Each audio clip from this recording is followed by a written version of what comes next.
Good morning. Today is February the 3rd. It is the first Monday of February of the year 2025. And we have a very interesting episode ahead of us this morning. Have you ever seen the movie I, Robot, Pastor Eugene? Yeah, Will Smith. Will Smith, yeah. It's a movie regarding, I actually forget the name of the robot, but it is about AI and Will Smith. And today we are talking about the Christian and artificial intelligence. This is going to be an interesting one. So buckle up. You are listening to the Dear Church podcast.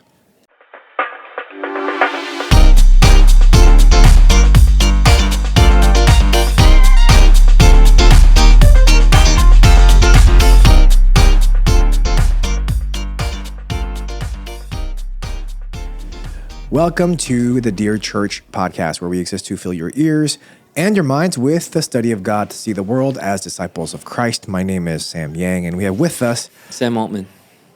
Sam Altman. We are going to be talking about him, actually. Just very briefly, not about his life or anything. But What do you know about his life? nothing. We have with us Pastor Eugene, and we have with us Chun-Suk. A lot of things have happened in the past week. One of the biggest things that I saw on the news a lot was this company called DeepSeek R1. Mm-hmm. And that was a big deal. I think NVIDIA, it's not NVIDIA. NVIDIA. It's NVIDIA.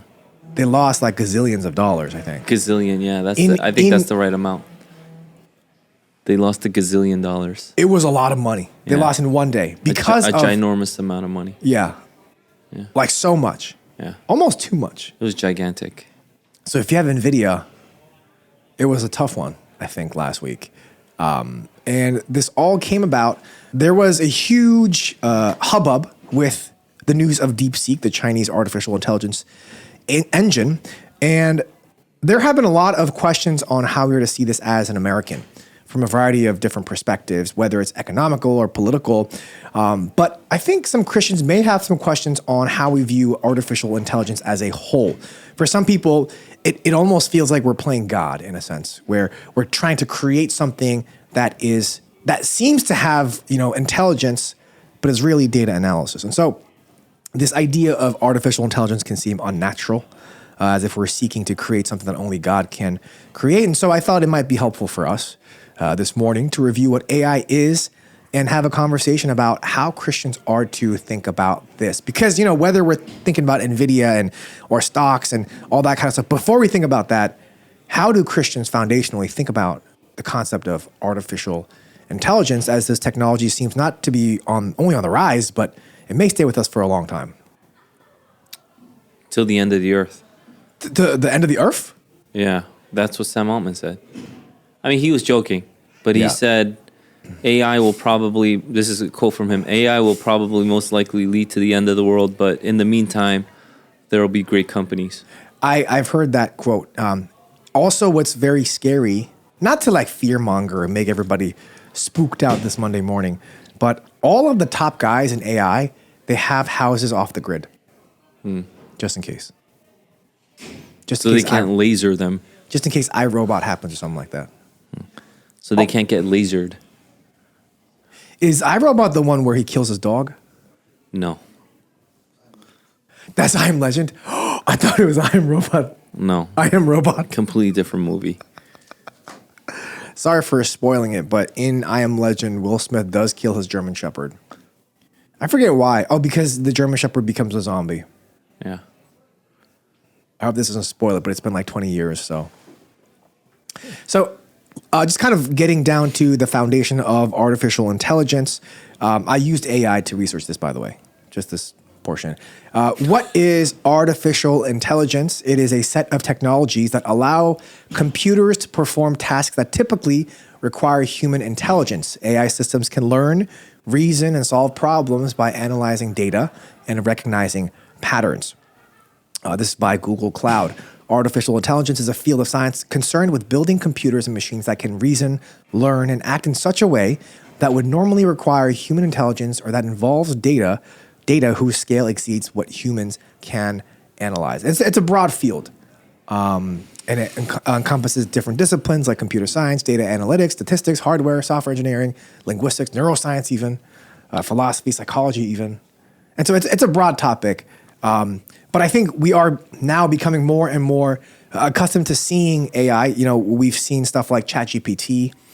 Twitter has Grok, I think. I think Google has Gemini. And so I wanted to just kind of open this discussion up to you, Pastor Eugene. How should a Christian think about artificial intelligence? Just because it might be a little unsettling for us. Yeah, burn it all. To the ground. Get off the grid. Paint your roofs blue. Wait, why? Why blue? Apparently lasers don't burn that. I mean, if you believe it, then I apologize. I don't mean to make fun. But yeah. I mean, there's a lot to talk about when it comes to AI and what we need to consider.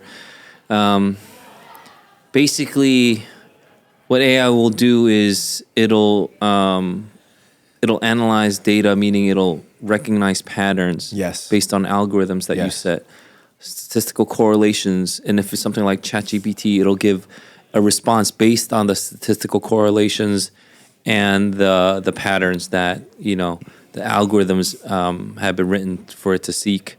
And so one of the key things I think we could start off with is AI is incredible because there's no there. And I think that's why it's so incredible. What do you mean there? There is no there. There's nothing there. It gives the appearance of something being there, but there's nothing there. Mm-hmm. And so the appearance of something being there and not being there is something profoundly that's going to change the landscape of our world as we know it. And people rightly have recognized how potentially powerful and dangerous and helpful and all these things it can be and it will be. So there was a story that I read, and it was in Table Talk magazine, and so I could say that this is a believable story, except that I think in the article in Table Talk, they said that the government denies this. So I don't know who to believe. But there was a story of a military drone that was trained using artificial intelligence to eliminate certain targets, except when the human operator said no. The artificial intelligence reasoned that its prime objective was to eliminate the targets, and because that's the purpose of why it was programmed. And so what it did was it cut off its communications with its operator so that it could just destroy. And so something like that, I mean, whether that's true or not, it's in Table Talk, so I'm assuming it's true. Stuff like that is what makes people scared of the Terminator, of iRobot. It's these artificial intelligence robots that reason to cut off human instruction to do their own thing. And so it gives kind of the illusion of them being sentient human beings, but obviously they're not. It's just all data analysis. And I think there is a fear to that. Elon Musk has also said, you brought up Sam Altman, who's the CEO of OpenAI, the creator of ChatGPT. Elon Musk has also said that AI is facing exponential growth, and with that comes danger. And I quote, "The risk of something seriously dangerous happening is in the 5-year time frame, 10 years at most." And like I said, this is a James Barat, a writer on AI. Like I said before, and I quote, "I don't really want to really scare you, but it was alarming how many people I talked to who are highly placed people in AI who have retreats that are sort of bug out houses to which they could flee if it all hits the fan." So it seems like this is a delicate thing that we are meddling with a little bit. So there are dangers involved. How are we to kind of think about that? Can you maybe help us navigate through this new era of artificial intelligence, because it doesn't really talk about it in the Bible? I don't know if I should give you my novel theories. I think we should just stick to the basics for maybe now. Maybe one theory. Maybe 1.5. Should we start off this way? All right, let's start off this way. Oh. All right. So AI obviously depends on like the data structures that we have now. Right. And how much it can gather and harness that data as fast and quickly, as robustly as it can. Imagine you had all the power in the world to do that. And this is why NVIDIA was very special. And that's why, with those superpower chips, you could get that information faster. You can compile it faster. You can, go through all the algorithms faster. DeepSeek was a big thing because it was said that they didn't need these chips. Therefore, the implication is that you only need a fraction of that power. And we'll see. We'll see if DeepSeek is any good. My personal opinion is, I don't know. I'm a little skeptical about DeepSeek, but we'll see. I mean, obviously we'll see. A lot of investors obviously disagree with me because they took their money out of NVIDIA. Yeah. But when Saul Yes. went The handsome guy. went to the witch, the summoner, Yes. Huh? The Witch of Endor. and wanted the spirit of Saul to come up. Samuel. Samuel. Sorry. Yes. So, you remember the discussions we used to have? Yep. Is it real? Ooh. Is it really Samuel? Spooky. Yeah. Is it really Samuel? I don't know about that one. Is a witch able to bring up a soul from the dead? I don't think so. How do you know? Wasn't Samuel mad? I feel like they were on drugs. Psychedelics? Yeah, I don't know. This is obviously a novel theory. I can't believe we're starting off with this. This could completely Yeah, Witch of Endor is not where I imagined this to unhinge go. the credibility of this entire episode. But my theory obviously is that, well, it's not obvious, but it is that the more information you have, the more it can seem like there's a there when there is no there. Yep. So demonic powers have powers. They have gifts and powers and intelligence and logic way beyond the humans. Yep. Because they were angels. Right. So let's say they could gather all this information. They can make it seem like that's exactly like that person too. So let's say AI has, almost an infinite amount of energy, power, resources, collection ability, and all that stuff.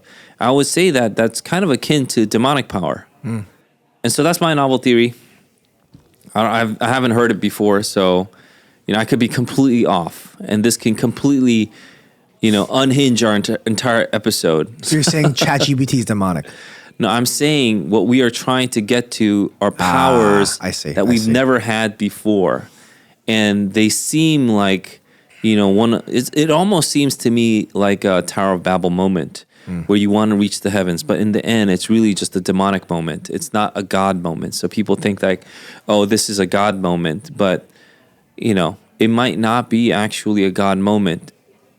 Obviously, throughout the ages in history, there were times of such great technological advances that people thought the world was going to end, aka the Industrial Revolution. People thought the world was going to end when, when we first invented the nuclear bomb. People thought the world was going to end then too, and it hasn't. And so I'm not saying the world won't end because of these technological advances, but it hasn't yet. And AI is just another step that's so much more powerful than all the technological advances that we've had in the past. So either we come up to code, meaning we come up to a place where code, meaning moral code, we come up to a place where we can safely sustain and maintain and manage the power that we have, or we'll use this to annihilate each other. So that's definitely a thought. I don't know how to react. I don't know. I thought you had a lot of thought into this. No, I do, but I don't know how to think about that. I wanted to talk about certain dangers that it kind of brings forth in Christians, maybe leading to destruction in the end.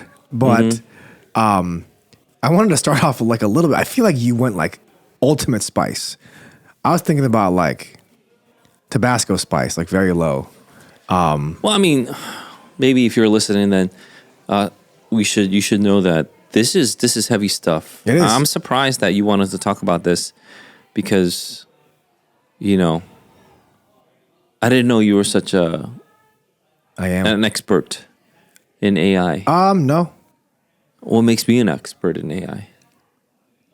but expert on the Bible. So it's kind of like, how do we, So the reason why I even brought this up, and again, like I did some reading on, what AI is, but I didn't want to focus on that too much because I don't think people really care how it works. But the thing is, it's here. And as a Christian, how do I handle this? So like, for example, there's questions regarding, how do I teach kids to use this? How do I even handle first question could be laziness, right? Because I think with AI, there comes a dependence and reliance on machines, and it can encourage laziness. And at the same time, there will be job loss because of this. And we've seen.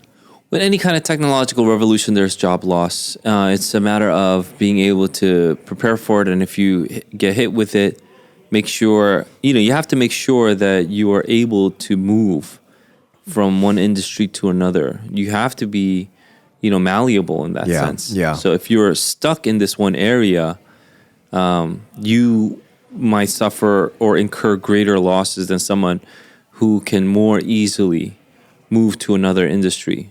Take, for example, graphic design. Okay. If we wanted to, and this is not pointed at anybody, but if we wanted to make a design in church, right now we have a design team, and a few of our design excellent. team, they're wonderful. Yeah. But I give them a certain, set of instructions, and 90% of the time, they can actually comply and do exactly as I ask. Yeah. There's a few instances when they can't do that. They're like, we can't do this. We just don't have the skill set, or this is not our style, or this doesn't this doesn't belong in our field, or this is too broad. Yeah. There's a few times where they can't carry that out. I want this kind of design, let's say. I want it for the bulletin. Okay. I want it for our website.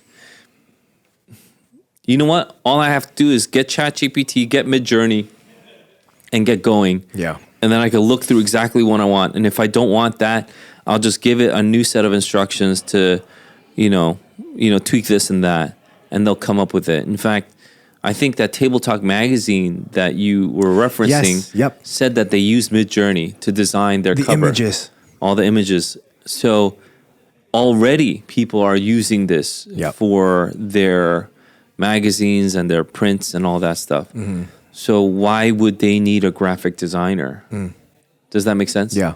So maybe they had 5, but maybe they just need 1 or 2 for editorial purposes. Just even proofread, Right. Yeah. And so that's a job loss. If went with that just generalized number, that's a job loss of 60% right there, right? And so those are things where you would think oh wow, this field is going to get affected, that field is going to get affected.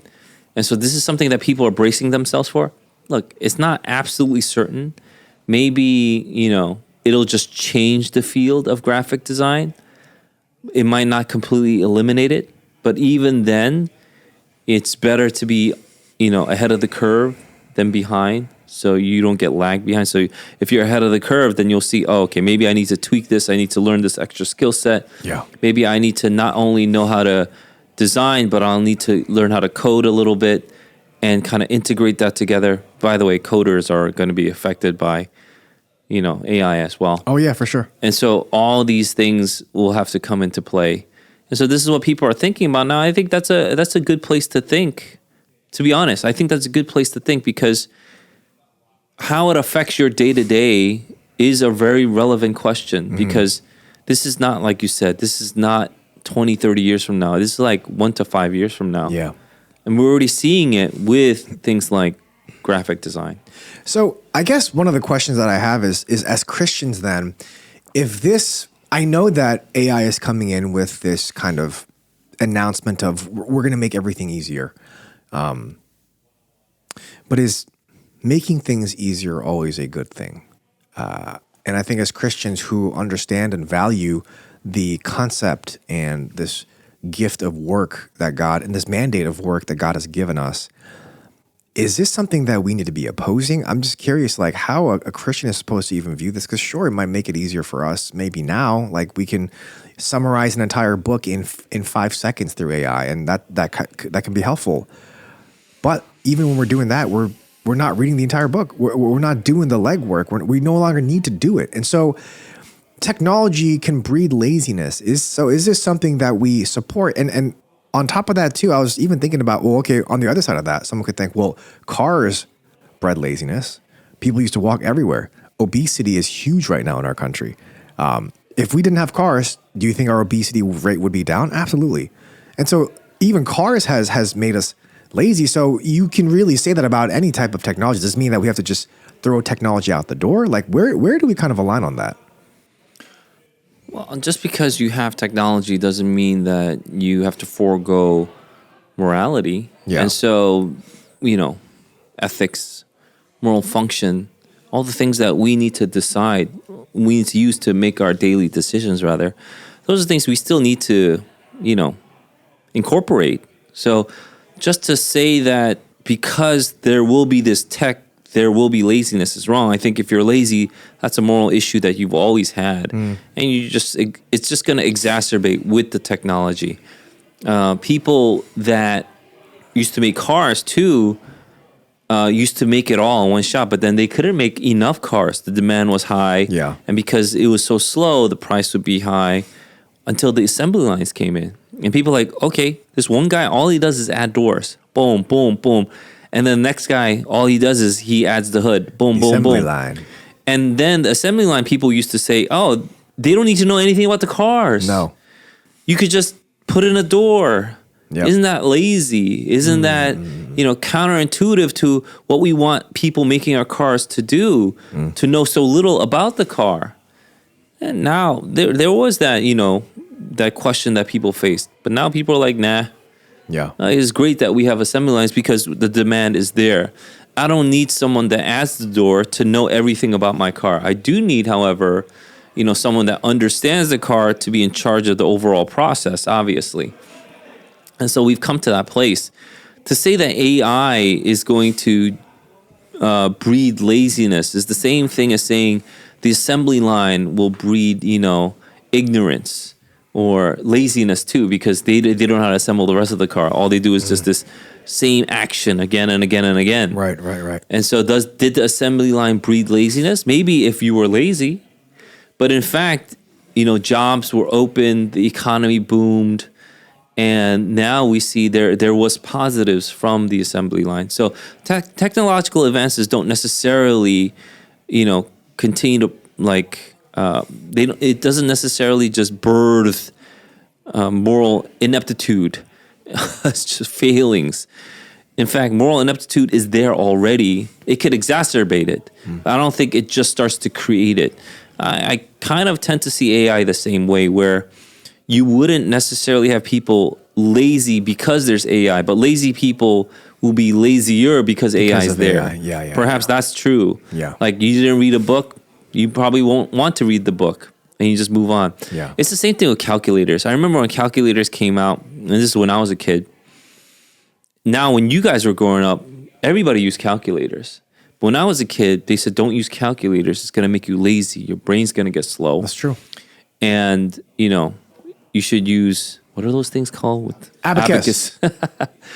But when I was in elementary school, I'm not trying to brag. All right, let's do a humble brag.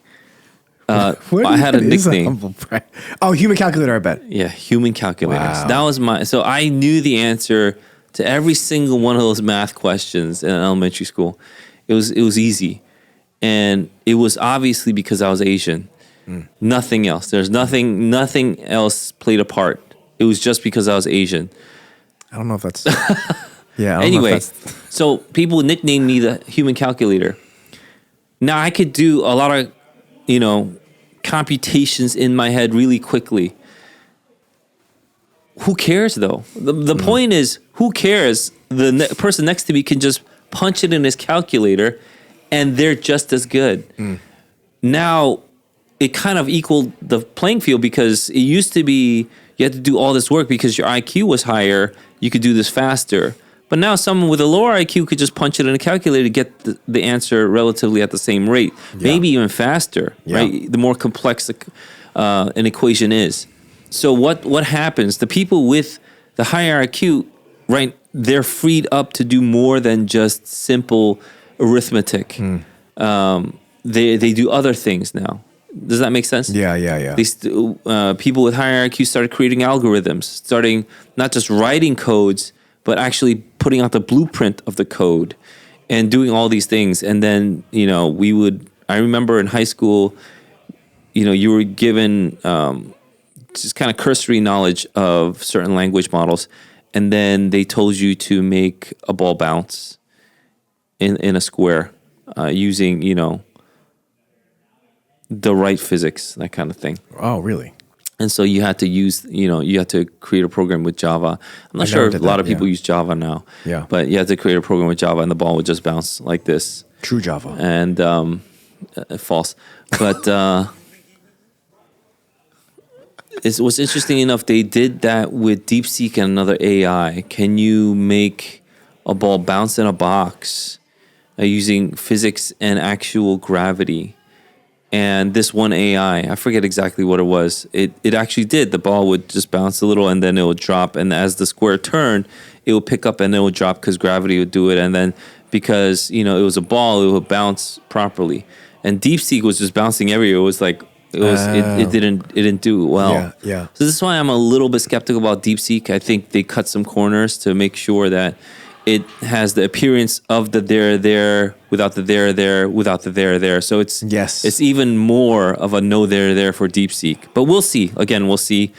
It's so new for me to say this is what it is. That's just like, isn't really not wise to make such a prediction. It might be boo-how, as they say over there. Yeah.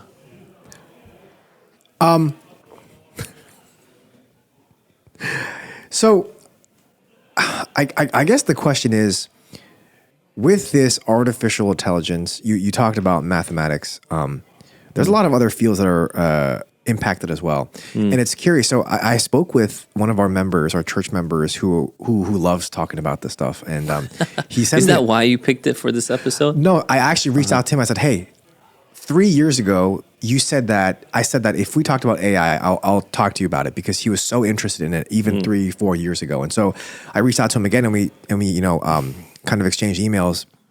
And one of the questions that I thought he asked that was really interesting is, out of all the things that AI does, we talked about mathematics. Another thing is it translates. As a matter of fact, we also use translations in our church, right? Because we want to translate from English to Korean. So this is a very helpful thing, even within the church context. So we do use AI. I use a compilation of ChatGPT and another module called HIX to help translate. Yeah. And, you have to pay a subscription fee for both. Right. But because I run it through both programs, I get, whatever we feed our manuscript, we get, the Korean translation. We could do it for any language. Oh, yeah. Because a lot more people in our church speak Korean. Yeah. That need a translation. So we started doing it for Korean. I've gotten feedback saying this was like 95 to 100% accurate. I mean, we do have human readers correcting it, proofreading it afterwards. Yeah, some of the language is awkward. I get it. But sometimes. Yeah, that's why you need an editor. Yeah. But it's really interesting. So even with, it's a very helpful tool.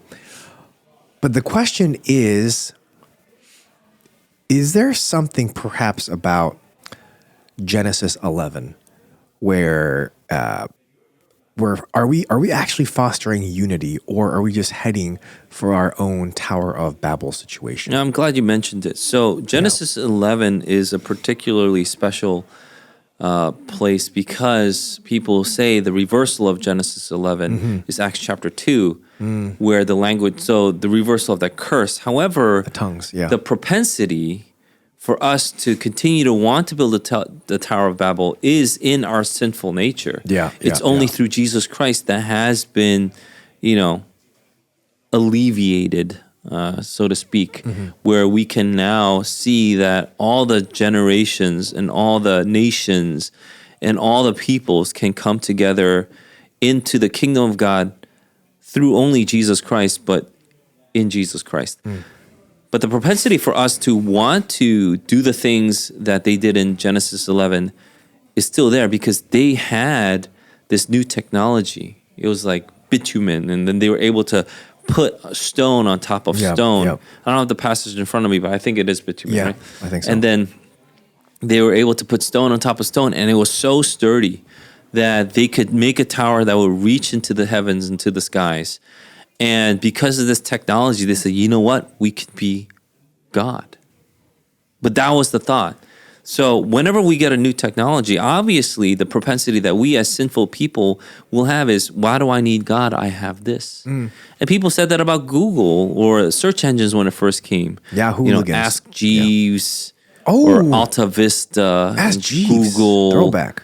And all these things came out, Yeah. and then they're like, why do I need God? I could just ask Jeeves or put it into Google. And now Google obviously took over the market. And so we could just, but what happened? We know that Google isn't God. In fact, far from it. They're probably more evil than anything. And so what happens then? A lot of people still think that this new tech will make us like God. Fact of the matter is, I don't think we'll ever get to a Genesis 11 moment like they had, anything close to it, because of Daniel. And there were kingdoms of gold, silver, bronze, and then iron and clay and things like that. But there's a rock that would come, and it would destroy this statue, and no other kingdom can be built on it. And this kingdom will be forever. This rock is forever. I do believe, and it is my firm belief, that because of Jesus Christ, and because he has authority in all the world, there's nobody that's ever going to get up there. And people have done it through other means. Like, think about Marxism, what Brian mentioned this morning, communism, socialism, all these things. They are all in reference to Christianity, if you think about it. All these competing ideologies, they're all based on Christianity. So they need to take from Christianity to go against Christianity. And so there's nothing that isn't anti-Christ if they're not Christ. Everything is anti-Christ, which is a fascinating thing. If you look at all throughout history, take the thing that most people are familiar with, Nazism, right? Yeah. Nazism is one of the most demonic things that happened during that time in the 1940s and on, where they actually had seances. They actually prayed to demons. They had these like rituals to try to figure out where the enemy, the Allied forces' ships were. And they would just go once they would figure it out through their witchcraft. They're like, oh, it's there in this random coordinate. And they would bomb like that random coordinate. It was literally a spiritual war because it was against Christianity. And so this is what I do believe, like all these things, when they get power, it's going to try to topple the one authority that has been established from now and forevermore since the rock came and smashed all the kingdoms. And it's all against Christianity. So even with this newfound power, I think what people are going to try to do is use it to destroy Christianity. We could go with ideologies like Marxism. It's just all anti-Christian, You take belongings and then I'll flip it around. And then I'll have a pseudo like Christian idea like sharing, but I'll force it from top-down government where one person has to do it under the threat of the sword, which is not sharing anymore. It's just taking, right? And then people will try to confuse Christians. And this is the warnings we continue to get in Jude, or we see it in Timothy, in the letter to Timothy. There will be a time where people will stop listening to sound doctrine. Yes. And they're going to give in to these evil ideas. But we need to be steadfast. We need to stand firm. We need to know our Bible. And guess what? ChatGPT, all these AI models, they cannot teach you the Bible. They just can't. They can try to compile stuff and try to give you what's on the internet to what they think you might want to hear. Because so sometimes I'll type in just to test it out. And I shared this with the Saturday morning group that was here. I said, can you find me the instances of this word occurring in the New Testament? And it said, yeah, the different instances are here. It's 4 times in the New Testament. So I typed back, I said, why are you gaslighting me? There's at least 7. And you know what ChatGPT said? It said, oh, you're absolutely right. There's 7. I was like, why are you gaslighting me, bro? What do you mean you're absolutely right? There's 7. So if you don't know and then you ask ChatGPT, you might be inclined to think, oh, this is the truth. So instead of Googling, people just want to ask ChatGPT now, right? So Google still has, obviously their algorithm shows you first what they want you to see, but ChatGPT will just give you a definitive answer. And I think that there's a dangerous part to that where it may not know the answer. And I would say, especially in regard to religious things, ChatGPT does not know the answer. And because there are people behind it, writing the algorithms, there are people behind it looking and being part of the testing crew. I don't know if you heard about this, but people have to actually test to see what people write in and to see if it's kosher or not. And if it's not, they'll start banning those things, saying like ChatGPT won't answer it. I mean, DeepSeek is very, very, they don't even try to hide it. They don't even talk about Tiananmen Square. Yeah, if you ask anything about Tiananmen Square, it won't answer. No. So DeepSeek is pretty blatant on that, but ChatGPT is the same. If you ask it about certain things, it will give you a runaround. It won't answer directly. And so, or it'll input its own little thing. So I think that's one of the difficult things, and it's exactly what you just mentioned. We know that a lot of these companies, this AI, I guess, market is infiltrated by leftist agenda. We know that. But I guess, we can look at news and be like, okay, well, this is leftist, this leans left, or I should take this with a grain of salt. But like you said, when it talks about the Bible, I think that's when it really, really gets tough for Christians, because when we're to look up something on the internet, which a lot of us may do, we won't be able to tell the difference whether it's 4 or 7 times unless we know. So yeah, how do we, and actually, you've seen all those things recently where they have posts of AI making fake videos of things that are happening. Like, they'll have the face of a certain celebrity doing something that they never did. They'll fake a voice of a person and say something that they never said. And so this is a dangerous time where now fakes are believed to be real because AI is so good at tricking you. It's so good. And it's really scary because, people can literally take your face and your voice, make you do and say something on the internet that you never did or said, and they could catch you on that. And that's a scary thought, that AI can do something like that. And so in a market now where it's not regulated, where we see a lot of fakes, and the truth could even be hard to kind of see and hear, how do we have the discernment to be able to do that? So like your example, I think that's a perfect example. We don't know whether it's 4 or 7 unless we know it's 7. So how do we study the Bible, especially the Bible, when now even the internet is run by AI and we just don't know what's true anymore? I think we as a society have been, this is what I personally believe. I think we as a society, we have been, we've been getting prepped for a season like this. Even little things like Kindle books. Oh, yeah. So Kindle is Amazon's, virtual book service that they have. And they used to have books and they would redact and edit on their own. And then you would just open the Kindle book again and there will be a new version in there without you knowing, or just saying it's been updated. Yeah. And you're like, what? What did they redact? What did they edit? What did they take out? And so the only way to get that original version is if you had, let's say, if you had read it beforehand and knew that this was taken out, or you memorized the whole book, or you just have a hard copy. And so people recognize even something small like that. Oh, with the internet, people could switch things and make it seem like it wasn't ever there. Yep.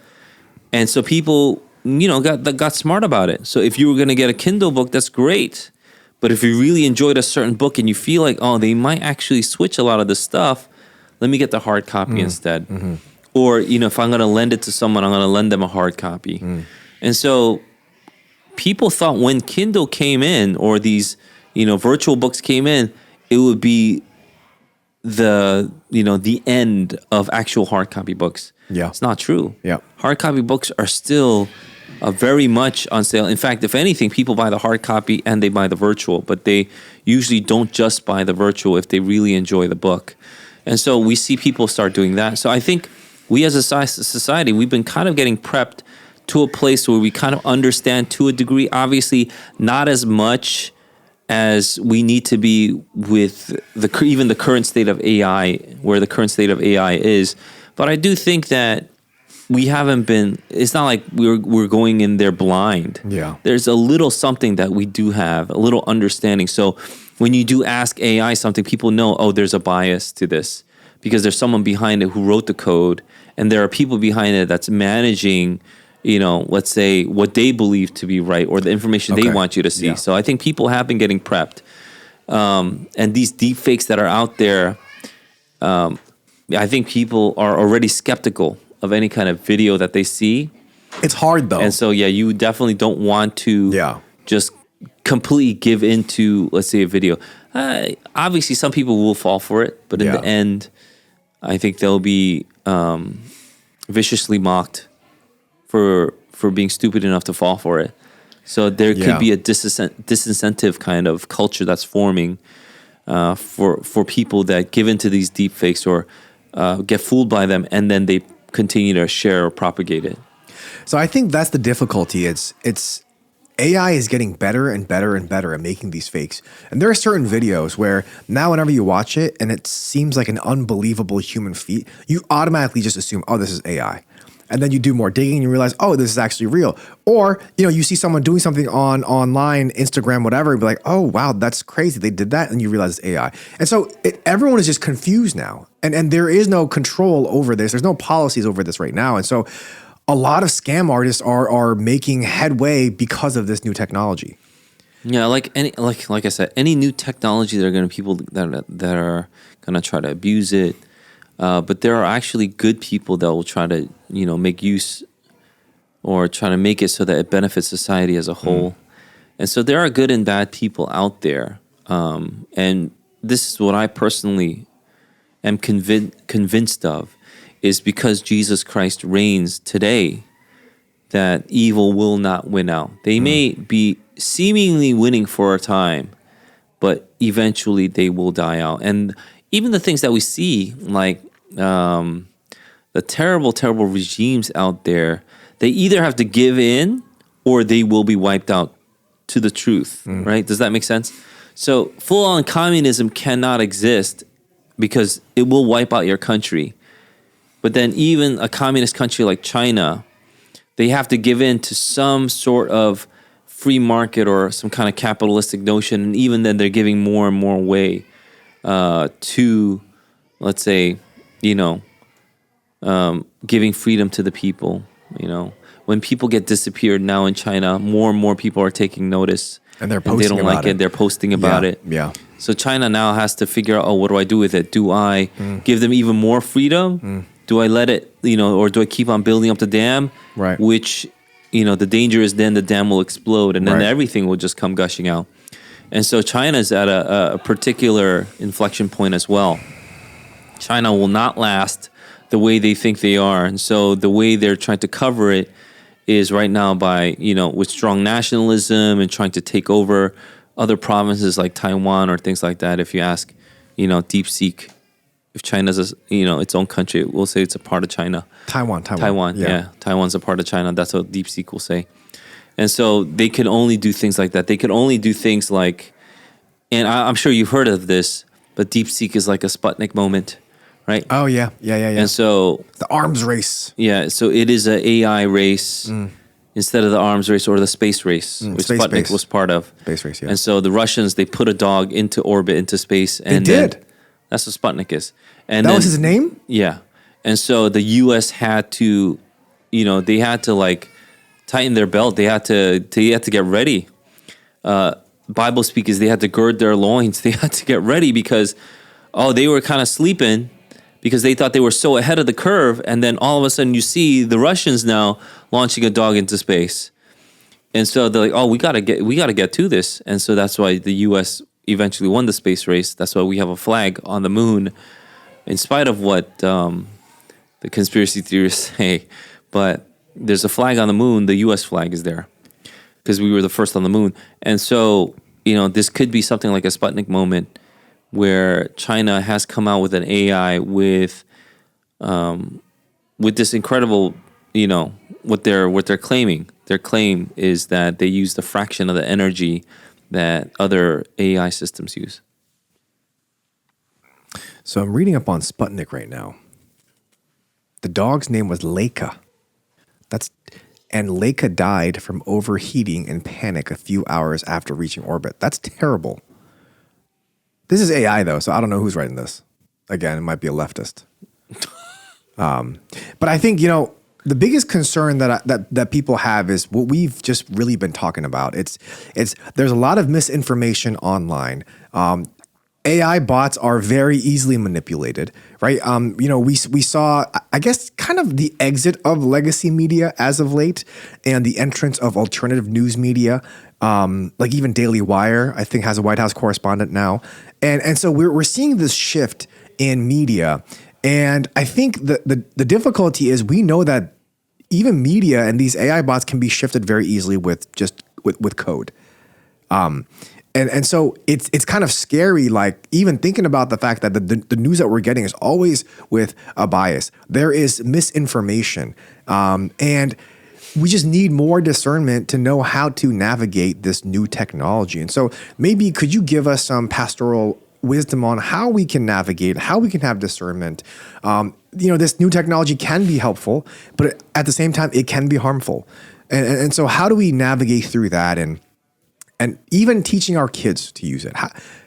How can we teach our kids to use the technology that we have today for their spiritual betterment instead of their spiritual laziness? Let me backtrack a little bit, just for the benefit of our listeners. Yeah. If the emergence of AI and the growth of AI is bringing you to a place of incredible anxiety of this because there's so much uncertainty around it, especially for job security, then you have to go back to the Bible and hear the words of Jesus Christ, where it says, "Do not be anxious." Who by being anxious can add an arm length of life, can add a span to their life? Yeah. No, nobody. They can't do it. So just being anxious about it won't do it. And so to continue to place your faith and trust in Christ, to follow him with all of your heart, mind, and soul and strength. And that's what we need to continue to do. And so if you are in a place of, even potential loss, I would say go back to the words of Christ. And Christ does say, it's his peace that he gives to you. He does not give as the world gives. And so let not your hearts be troubled, which is one of the most amazing lines. It's something that I said in the retreat that I was in yesterday, where I was speaking, where it was so good that J.R. Tolkien had to use it, where Galadriel used that to kind of calm the souls of the fellowship that came and visited her. Yeah. And so it's taken from Jesus' words. Jesus says, let not your hearts be troubled, neither let them be afraid. And so it's the Lord God giving us this incredible words of peace. And that's what you should have, even when you think about AI. So it doesn't matter what it is, you should be thinking about it. And then with every season, with every generation, there's something to be scared about. In the previous generation, people thought there would be nuclear holocaust. So there used to be drills like you had to go underneath your desk. And build bunkers and stuff. They just climbed underneath their desk in case of a nuclear explosion. How does that help you, though? It doesn't help you. The point is, it doesn't help you, but that's what kids were doing in school. It's like, okay, we're going to do a drill. Let's say, a bomb explodes, we'll go under our desk. Just if there's a nuclear explosion, you're just going to die. Yeah, I don't really I don't see that. It was useless, but that's the point. It's if you are scared, then we shouldn't. I'm not saying be dismissive, because that's a form of fear. When people are just dismissive of stuff, that's a form of fear. Ignoring things. That's also a form of fear. But you got to face it head on. But you face it head on with the assurance that Christ has given you. Secondly, if there is a tool, so this is getting to your question, if there is a tool for us, like a new tech, one of the key things that we would think about is, how can this advance the gospel? How can I fulfill the Great Commission to a greater degree? Look at what you just said, automobiles, planes, trains, automobiles. What has that done for the gospel? An incredible amount of good. Yeah.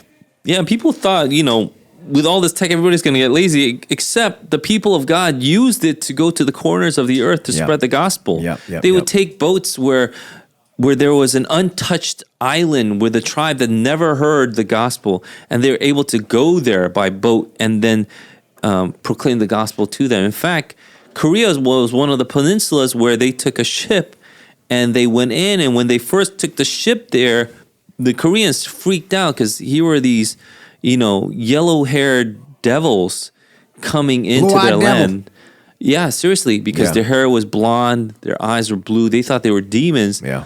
So they start to set their ship on fire, and as the ship was burning, the missionary would throw Bibles out, the translated Bibles, out of his ship, saying, "You have to read this." And by the time the missionary came out, in Korean it's a sword dancer, but it's an executioner. An executioner would come, chop off the head of the missionary before he even got to say anything. But he was able to throw Bibles off of the ship before the whole ship burned. Yeah. Because what they did was they would take smaller ships and they attacked the big ship by setting the smaller ships on fire. And so the big ship was burning. Ironically, that executioner took one of those Bibles and he started ripping out the pages because he wanted wallpaper in his home. This is pretty cool. So he put it as wallpaper in his home. And people from all over the town, and then eventually further on, would come and they would read his wallpaper. They read the Bible because of this man's sacrifice. Wow. He used this tech for the gospel. And this is something, it's a lesson we have to learn from our forefathers, the people that have come before us. If there's a tech, the first thing that we think about is, how do I glorify God with that? How can I fulfill the Great Commission? How can I go and make disciples as Jesus has commanded us to do? And our forefathers did that. The reason why you as a Korean know this is because someone literally gave his life. And the thing that he could think about wasn't, oh no, I'm going to die. What do I do? He's like, the ship is burning. The Bibles that we brought for these people, they're all going to burn. Let me throw out as many as I can. And so because of his sacrifice, we see a whole nation then that was influenced by Christianity.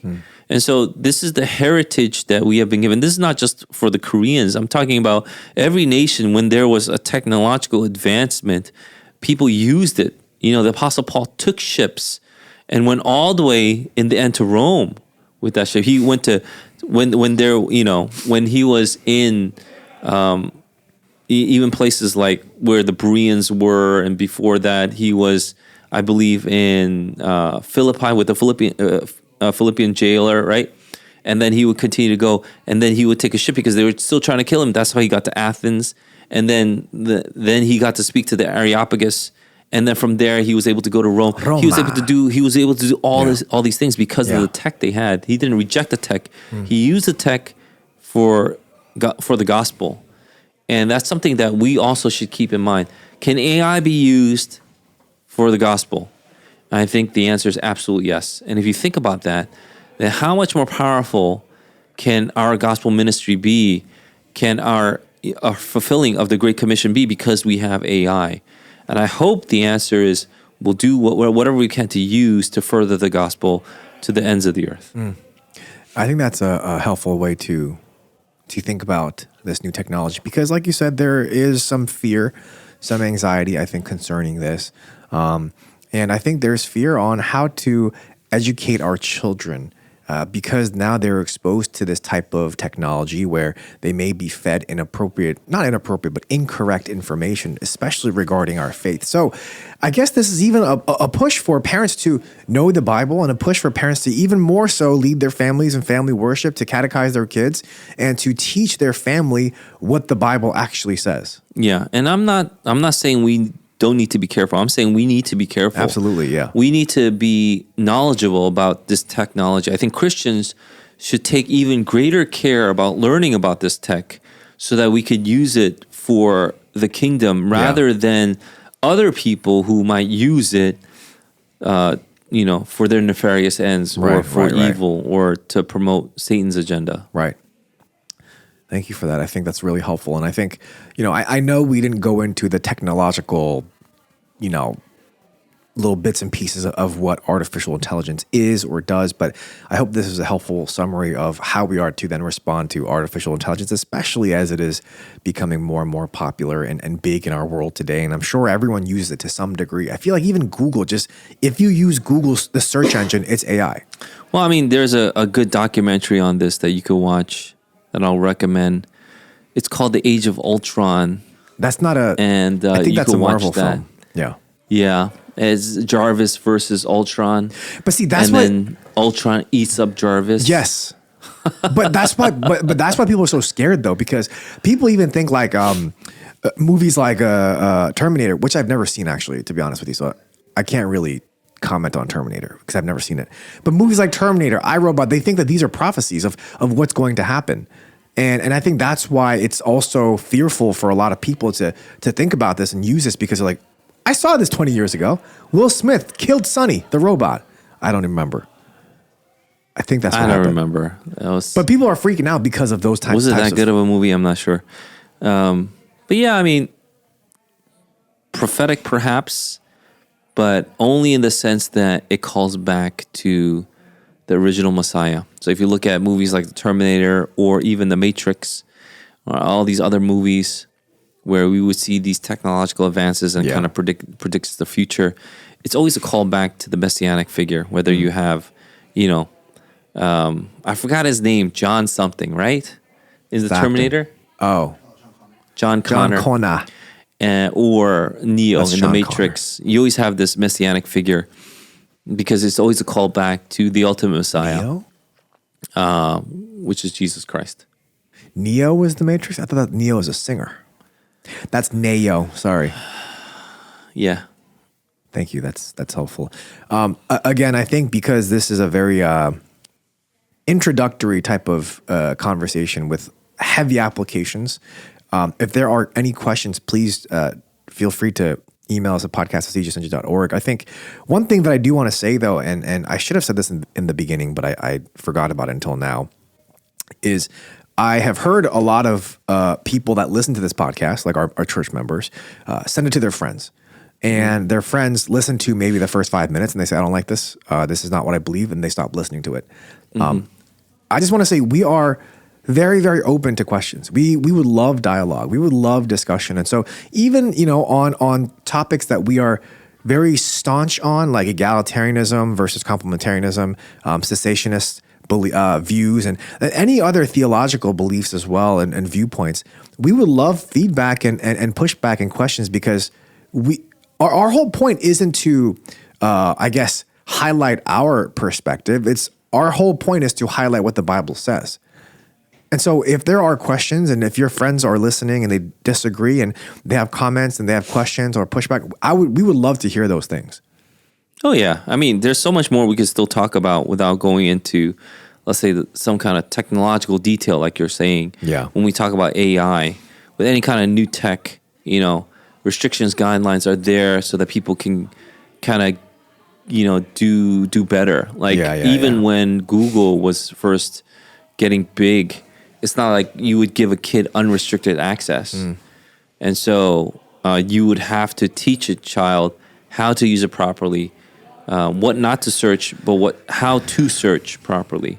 And so those are things that, with unfettered access, that might actually be, counterproductive to what we're trying to do.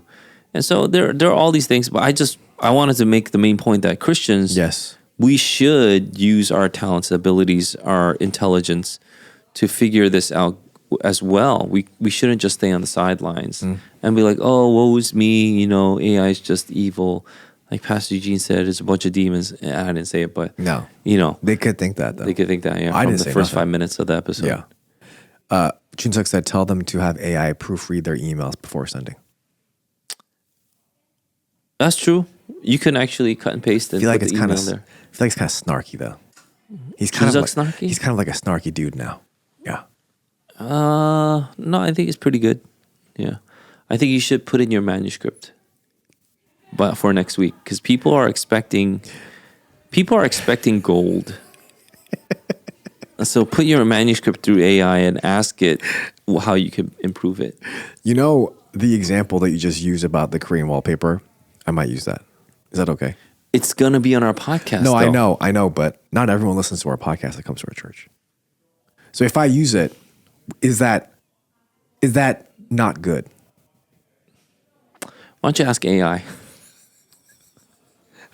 For my moral quandaries, that's who I ask. Grok. How long my sermon would take to preach. Oh yeah, I've asked ChatGPT, make me a diet. More protein. Give me more protein. I actually did ask ChatGPT to come up with the exercise regimen. Yeah, it's actually pretty good. It's not bad. Yeah. Yeah. I mean, some of the stuff was like, actually, can you take out the deadlifts? I'm not going to deadlift. Right. And then it'll give you some alternatives. But the thing is, it can't be bad because it's not AI that's giving it to you. It's data analysis and looking through all these articles and research and studies that have shown you what is good and then compiling that together. It's not another being that's telling you what to do. Yeah, but look, I mean, if we're going to get into it, then compilation, there is some kind of subjectivity to compilations, like what to accept, what to reject. Yep. What are you going to Yep. base that on? Are you going to base that on provable results, some kind of evidence? Or is there something that's going to supersede that with, some default code? Like until, that's why OpenAI was so good because it's open. But once they become private, it's not going to become open. It's closed.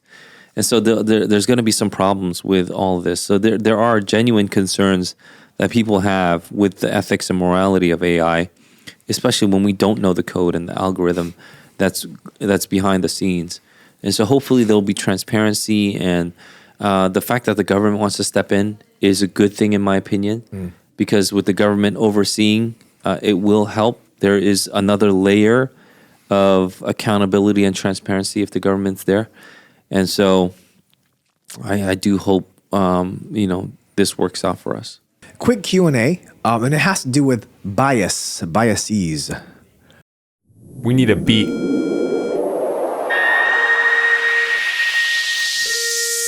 What you got in the bag? What you got in the bag? What you got in the bag? And the question is, We the talked about this? Okay. ESV leans more Calvinist. Uh-huh. It has Calvinist biases. So why are we using the ESV if it's biased? Fact check false. I don't know what to say. Non-Calvinists have looked over the translations, and they have come out and said there are no biases that some people are claiming. However, people claim this because the editors of the ESV Are Calvinists. Calvinists. Right. So we have people that Ian help Duguid. edit it. Yeah. Yeah. And so because they were Calvinists, people automatically said, oh, this is a Calvinist Bible. Now, because you mentioned it, a more interesting aspect about this is most Calvinists actually do use the ESV. So that's interesting. And couldn't you also say that every translator is going to be biased because they have a bias no matter what? And so even if it was Calvinist bias, wouldn't you want the correct biblical bias to be in the Bible? Yeah, I mean, I don't know if it's necessarily true. Here, I'll give you an example. If I could get this up on my phone. Well, the Bible just teaches Calvinist doctrine. I mean, that too, but I think the accusation is no matter what, you're not going to escape Calvinist bias. But I would say, well, that's because it's the correct bias. Like, yeah. So I don't know what like. If I could, if it ever pulls up that I could put it, but they took passages like this is the Bible translates it like, you know, I'll give you a quick example. For God so loved the world that he gave his only begotten son, right? Yeah. The Calvinist Bible would be like, for God so loved his own people and only his people that he gave his only begotten son. Yeah. But that's not how the Greek is worded. So that's not how it's going to be translated. Mm-hmm. And so these non-Calvinists look through all the translations, and wherever it said world, it said world. So they said, this is a good translation. And so why do all the Calvinist churches use it? I think there are multiple, or Reformed traditions use it. There could be multiple reasons. For instance, like the editorial board was made up of a bunch of Calvinists, but at the same time, Crossway, who was the printer of the ESV, they just started to give truckloads to Reformed churches. And so you just had an ESV Bible. The oversight committee, let me see. Okay. You had people like J.I. Packer, Wayne Grudem, John Collins, Thomas Schreiner, Justin Taylor. Those are, you know, a lot more Calvinistic people, right? And so you had people like that in the editorial board. Yeah. But yeah, just because that board was explicitly Calvinistic doesn't mean that they translated it Calvinistically. I don't even know what that means. Yeah, It's just the bias. I think they think that because they're not a blank slate, obviously, when they see a word, they're reading it with that bias in mind. And so I think that's kind of the concern that someone had. Yeah, I think people just want to hate. I mean, world is world, you know, pantas, and then you have cosmos. Pantas cosmos is all the world, and they translate it pantas cosmos as all the world. Yeah. And so you just have the translation there. And that's what it is. I don't know what else to say. Yeah. Thank you for that. Moving on to current events.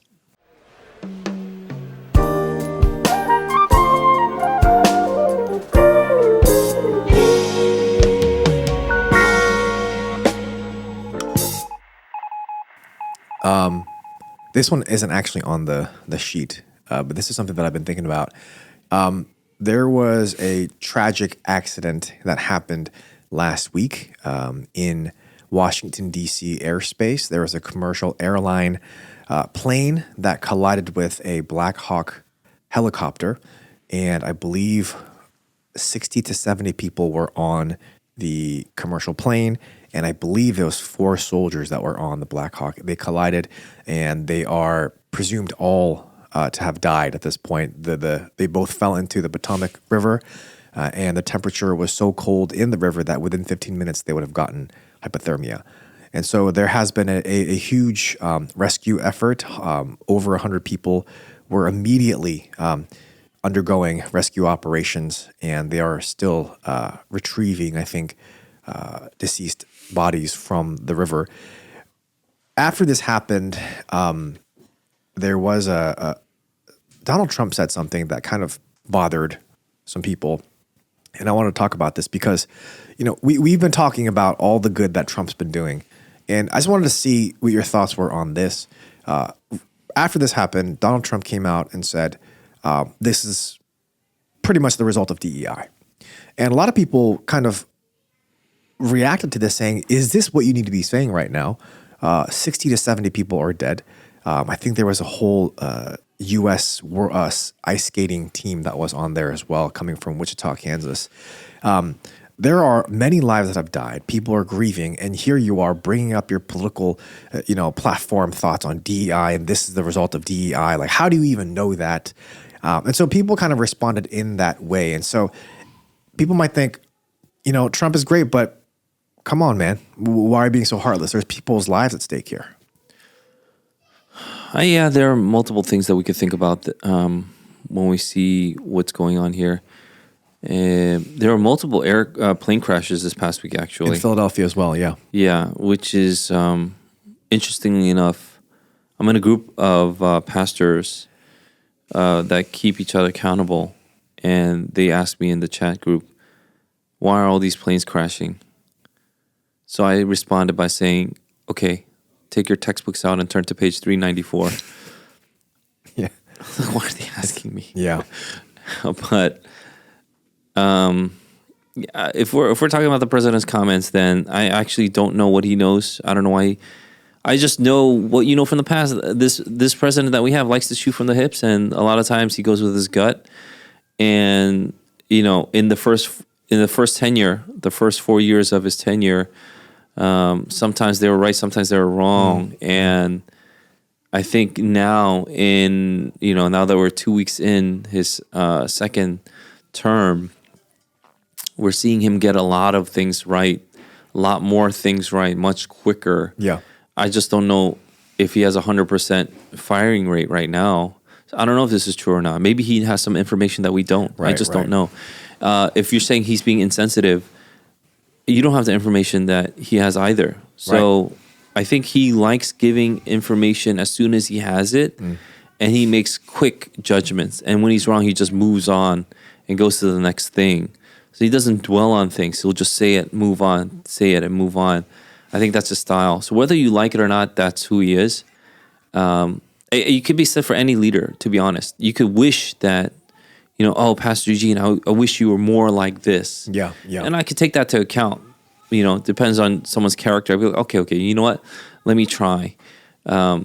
Case in point, in the beginning, when I first came on board as a pastor, I spoke much quicker. Like speed-wise. Speed-wise, Ben I Shapiro spoke much style. quicker. I don't know. Ben Shapiro is on his own level, but I used to speak much quicker. Yeah. And people will be like, "Wow, I can't even keep up." Over the years, I now speak much slower, and so, there's that, and it's on purpose, and so people can understand. I give a little more pauses here and there and things of that nature. I don't know if Trump's going to do that. I don't know if he has to do that, to be honest. I just don't know. But if you're asking me why he said it, I have no idea. If you're asking me if it's true, I have no idea. It just came out, is it today or yesterday, that they identified the female pilot Oh, I of didn't the see that. helicopter. Yeah. No. So they identified the female pilot, and she apparently took like a hiatus of like 4 years, 2 to 4 years. I don't know. You could double check this for me if you want. To serve on the Biden team. So I guess she wasn't flying for a while. I don't know. And so she was in the Biden.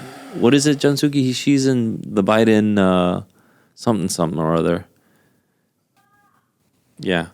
And so I found it. Her name was Captain Rebecca Lobach, and they just released her name yesterday. So they didn't release her name for a while. She had 500 hours of flying time, about 250 flights, and that's considered the high end of a captain. And so, so they are talking about her career. Her career a lot. They're talking it up a lot, but some people are very skeptical. And so one of the things that we are finding out is, why did they withhold this information? People don't know exactly why they would withhold the information like this. And, we'll see. We'll see going forward if it was DEI, if it wasn't. So she worked as a social aide in the Biden White House. Gotcha. Captain Rebecca Lobach. But, maybe people don't want to do this because she is deceased now, and they don't want to tarnish someone that's deceased. Yeah. Their name. It's going to ruin their family. Right, We should have some, some sympathy for the family. Yeah. And not tarnish that name. So there's all the speculation out there. If Trump says what he says, and he said what he said, and he stops it there, I'm happy with that too. I'm not. Look, people listening to this podcast know that we're not Trump apologists. So if he does something good, I'm I'm so happy to celebrate it. If he does something bad or something that he needs to improve on, hopefully we're people that will say that too. But I don't want to jump the gun either. And so this is something that, look, I don't have enough information on. If you're upset that he says something like this, hey, that's your prerogative. You could be upset. If you're asking me if I'm upset, I'm not upset. I'm not upset. I'm just waiting to see if there's more information. Even like news articles that we see here, we hold it for like a week. Other news media outlets and analysts, political analysts, they report it like the day of. Yeah. Like the people that you mentioned, like Ben Shapiro or something, Right, they'll report it day of. We don't do that because we're not a news organization. I'm not here to report breaking news to you. I'm here to, share what, Christian insights that we could get, some biblical perspective that we could get. And so, this is too new for me to even make a political comment on. But as far as we are concerned, this is what the president does. We could see what kind of character he has. And, obviously he has more information that we're privy to. So I'd probably be patient before jumping the gun on anything like this. So the reason why I even brought this up is because, just like you said, I think oftentimes people might have this view that we are just Trump, fight, and that's everything just that he you. does. No. You have the MAGA hat. I thought we all had those. I don't have one. I'm not proud that I don't have one. No one bought me one. I bought me one. But, I just want to also say that we, again, like you said, we are not Team Trump to be Team Trump. We are Team Bible, if you will say. We are Team Jesus. I mean, yeah, but Team Bible. no, yeah, we can be both, I think. Obviously, we're Team Jesus. I know that. But I'm saying Team ESV, yeah. So we just want to look at things through a biblical lens, like you said, a biblical perspective. And so I wanted to bring this up because this is something that a lot of people are criticizing Trump for. And so I just wanted to also bring this up saying, hey, we're not shying away from the things that we may think or we hear that Trump is doing in a bad sense. We want to just bring some things that are happening and to see how we can view it from a biblical perspective. And so even with the tragedies that are happening right now, the accidents over Washington, D.C. and even in Philadelphia, we have to be praying for those families. There are many, many lives that were lost, many, many families that are grieving. And so that's something that we have to consider. We have to continually pray for those who are suffering and pray for our country. And I think that's a great reminder of that, no matter who the leader is. Yeah. We could get into all the thoughts that you and I both have, but maybe just that'll be a one. new podcast, to be honest. I think so. There are obviously going to be nefarious players in all aspects, even in the reporting, and not just in the making of the news, but the reporting of the news. And so those are things that I think we need to, we just need to be alert. Oh, yeah. Yeah. We need to be awake and alert. Thank you for that, Pastor Gene. And we thank you for listening to this episode of the Dear Church podcast. Join us next week as we will be discussing another hot topic. Oh, yeah. That's the word I was looking for. Hot topic? No, malicious compliance. I didn't say that at all, like not even close to. You've heard that, right? Yeah. Malicious appliance? Compliance. Like those who applied that are really malicious applicants. We hope and pray that this has been a blessing in your ears. Fight the good fight, finish the race, keep the faith. Peace.